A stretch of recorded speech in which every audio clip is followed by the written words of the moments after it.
Let's work on a couple more factorization problems. So we have the question to factor the following polynomial as much as possible.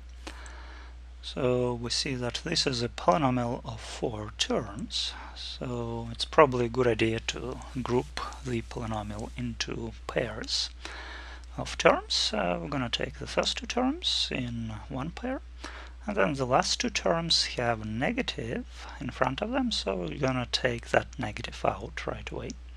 So we're looking on negative of 36x plus 180 in the parentheses. And then we're going to factor out as much as possible out of each pair. So in the first pair we have x squared.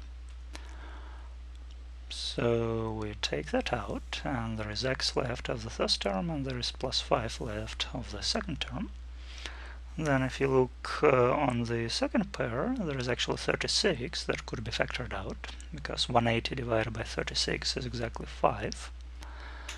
So we can take 36 out, and we have the same x plus 5 left out of the second pair. So this allows us to treat this x plus 5 as a common factor. And I'm going to take it out. So there will be a big parenthesis left, and in that big parenthesis we have x squared minus 36. So that turns out to be only the first step in the factorization, because now x squared minus 36 could be recognized as x squared minus 6 squared.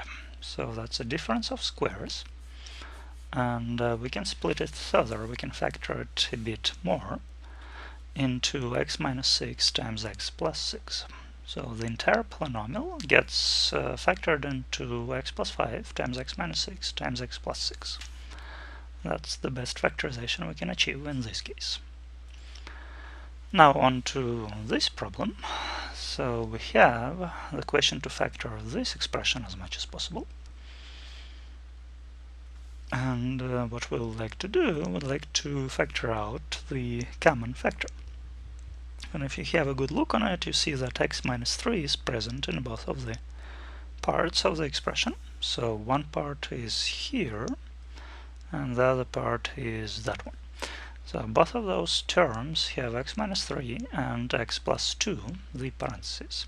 So I'm going to take those out, and there will be something left. Out of the first parenthesis, we took x minus 3 out, and took x plus 2 out, one of the two of them. So there will be x plus 2 left.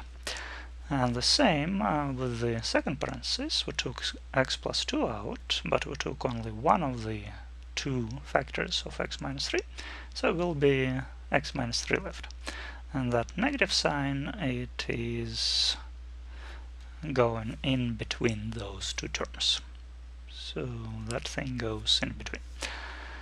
So the next step is to remove the parentheses, distribute the negative in this rightmost parenthesis. So we have x plus 2 minus x plus 3, because negative should be distributed on both of the terms.